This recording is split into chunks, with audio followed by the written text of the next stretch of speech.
Alhamdulillah, kita pertama mengatur syukur ke Allah SWT.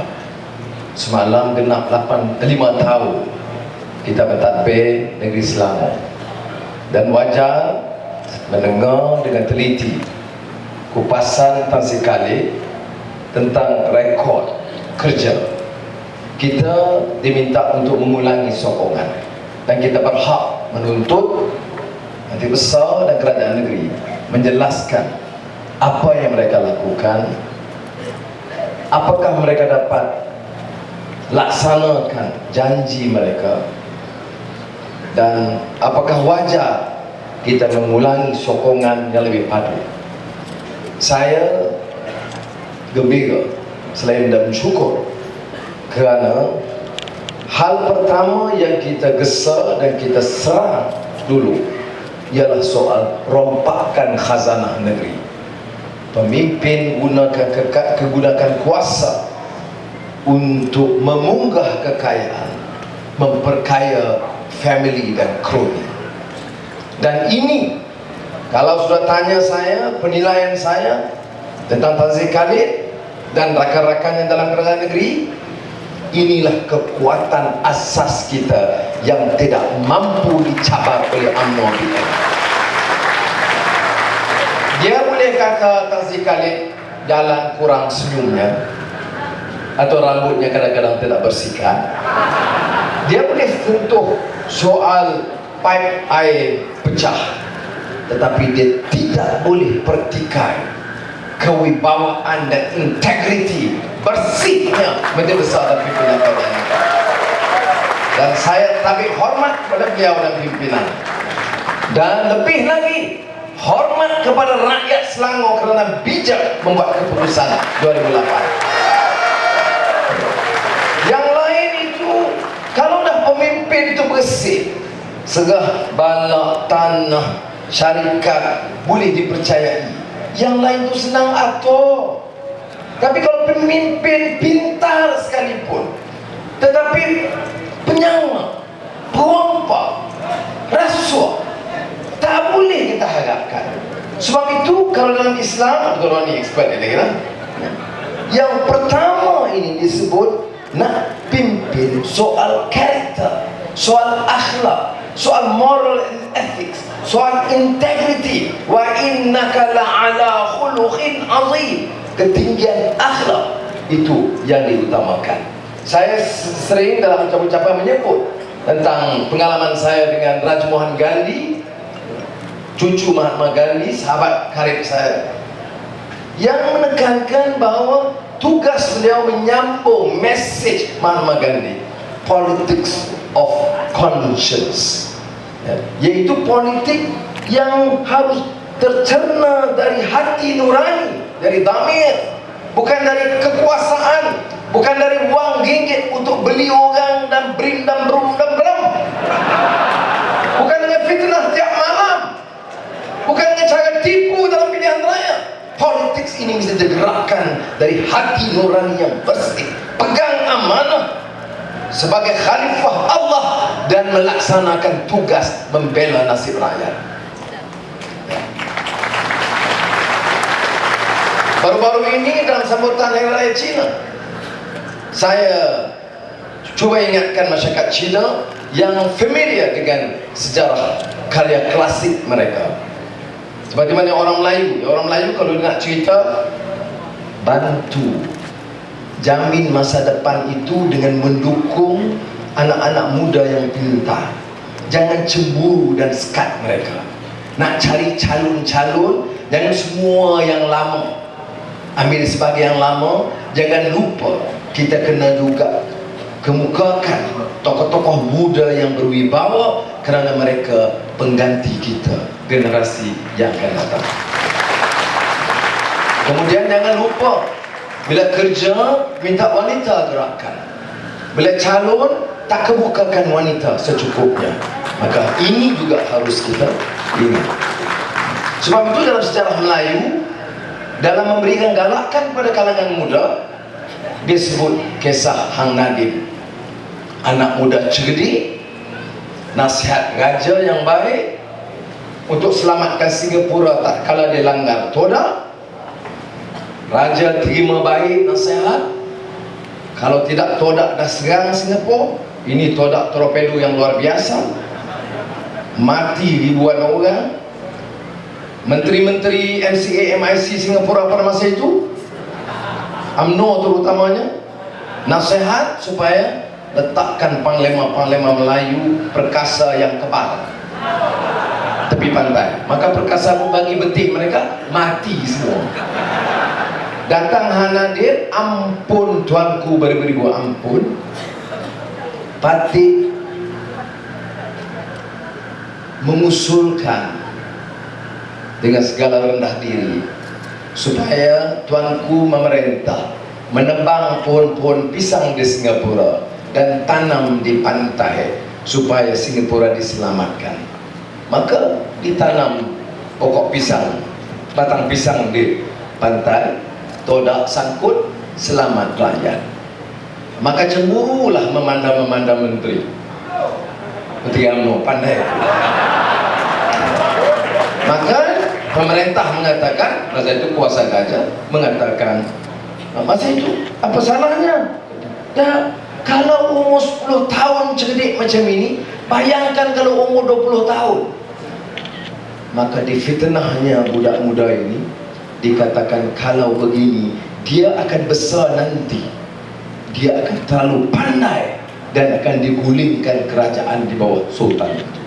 Maka diikat dengan besi, dicampak ke laut Singapura, dia benam mati. Apa pengajarannya?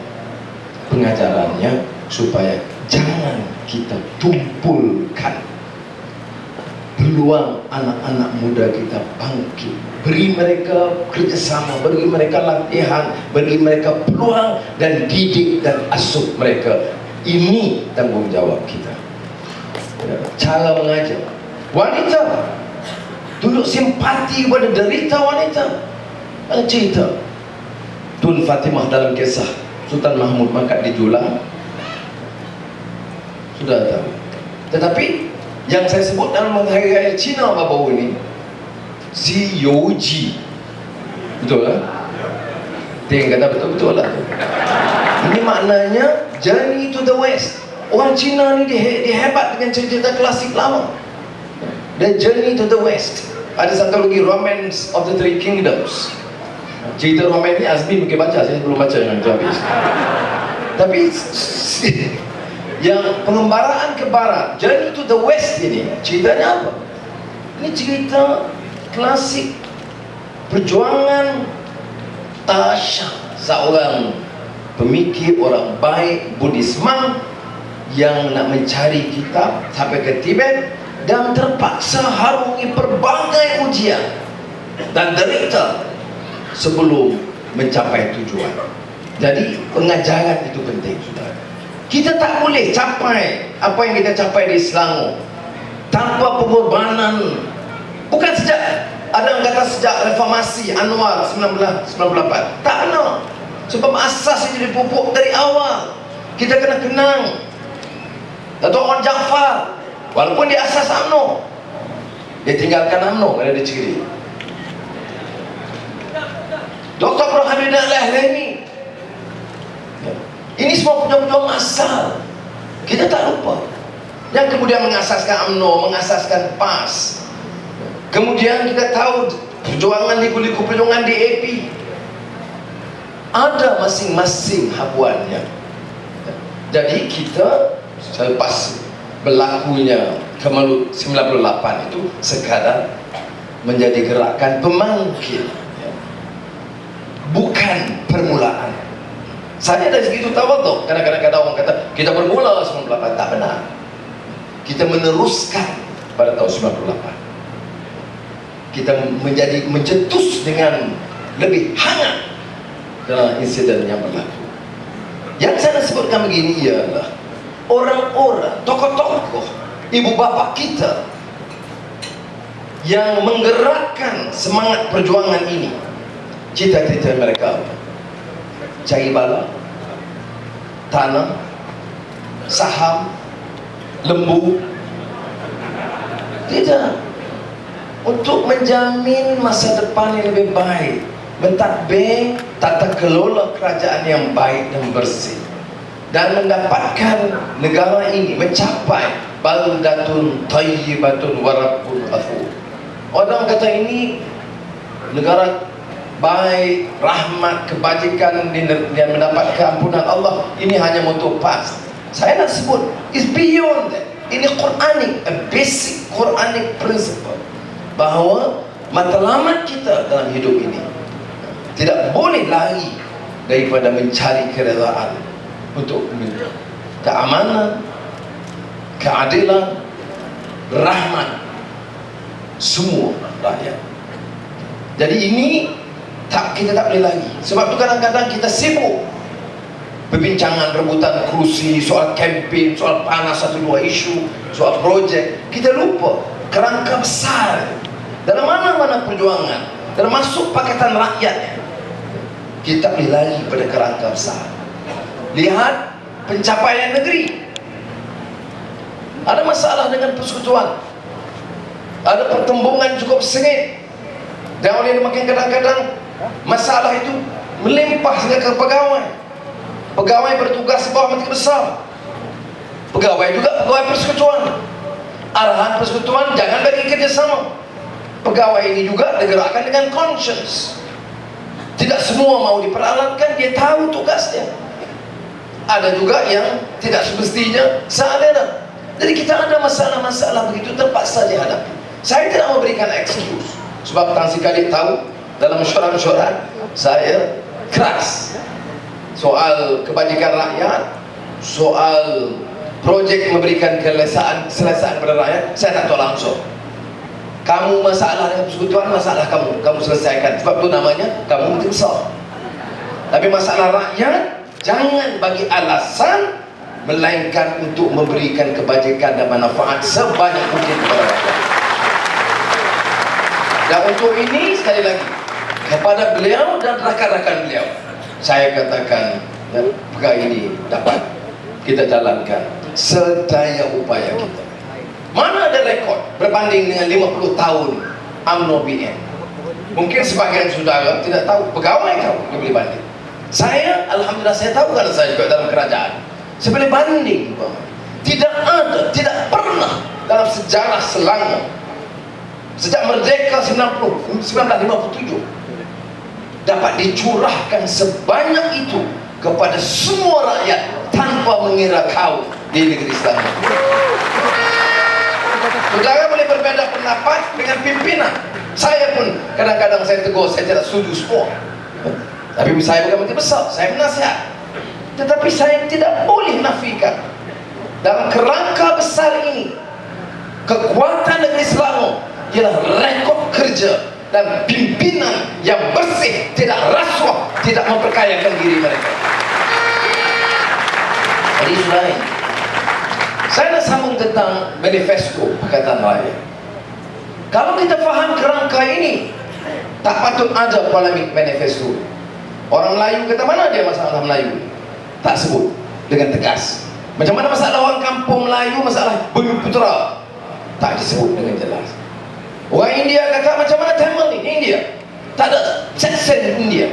Orang Cina kata tak ada section India, Cina. Begitu juga orang asli. Sudah saya kata, wake up. This is Pakatan Rakyat. This is not Barisan Nasional. When we say our program, the program transcends every single citizen, individual in this country. Bila kita sebut democratization of access to quality education, apa maknanya democratization of access? Peluang pelajaran bagi semua, quality mutu pendidikan. Mestikan saya sebut peluang pendidikan ni Melayu, terutama keturunan Jawa atau Bugis, atau boleh disebut termasuklah India di estate. Kalau tanya pula OKU dah masuk, dan OKU orang asli dan orang asli. Tak payah. Bila kita kata democratization of access, kalau ada orang India di estate tak dapat peluang itu, bermakna kita khianati amanah dan janji kita. Itu prinsip. Kita kata democratization of access, ada OKU. Kita tak sebut di situ. Dia oleh kerana cacat, baik pendengaran atau penglihatan, maka peluang dia dapat pendidikan itu tidak sama. Kita gagal. Bila kita katakan akses ini sudah, sahabat tu saya mula tadi apa? Politics of conscience, soal akhlak dan pertanggungjawaban yang akhirnya kepada Allah SWT. Jadi kalau kita kata kita mesti buat, kita kena buat, saudara. Jangan guna, karena saya tahu ada yang kurang puas hati kerana tak sebut dengan jelas. Ada banyak memo yang bangkit suruh ulang. Saya minta saudara faham, ini soal trust. Apakah kita percaya? Apakah kita mau politik ini politik sudut kaum seperti yang dimainkan oleh UMNO, atau kita mau ini politik baru di Malaysia? Bila kita katakan aman, aman bagi tiap rakyat. Bila kita katakan adil, adil bagi tiap rakyat. Bila kita katakan pendidikan percuma bagi tiap rakyat di negara Malaysia. Sebab itu saya ulangi macam stateless. Orang lahir, itu saya, pimpinan India, Dr. Xavier, Surendra dan beberapa orang lain siapa bawa ke parlimen saya, Azmin dan lain-lain turun, jumpa. Ada orang dari Ulu Selangor, Batang Kali, nama Muniandi, lahir tahun 43, tapi masih kad pengenalan merah. Ya. Masa itu boleh kita tengok, ya. Kita kata, kita dah janji tahun 57 bahawa jaminan dia jadi warga negara. Apa kekuatan orang Islam itu? Ya ayyuhalladzina amanu awfu bil uqud. Kita percaya dan lihat itu dan pegang kepada janji. Sekarang janji itu tidak dilaksanakan oleh UMNO Barisan Nasional. Saya bagi pengakuan atas nama Pakatan Rakyat, bincang dengan Tugu Hadi Awang dan pimpinan PAS dan Kit Siang dan pimpinan DAP, Azhar dan pimpinan Keadilan. Kita kata bagi kita 100 hari kita selesaikan masalah stateless. Oh, dia kata, tapi kita tak sebut stateless India, saudara. Yang stateless orang asli pun ada, orang Iban pun ada, orang Cina pun ada. Ya, jadi oleh demikian kita kata stateless. I will not include ini stateless Cina, ini stateless Iban. No, bagi saya setiap rakyat, baik India, baik Iban, baik Penang, we will have to defend their right, and trust me, we will do it. Itu sebab maka pendidikan percuma, batal hutang PT-PT yang kita lakukan.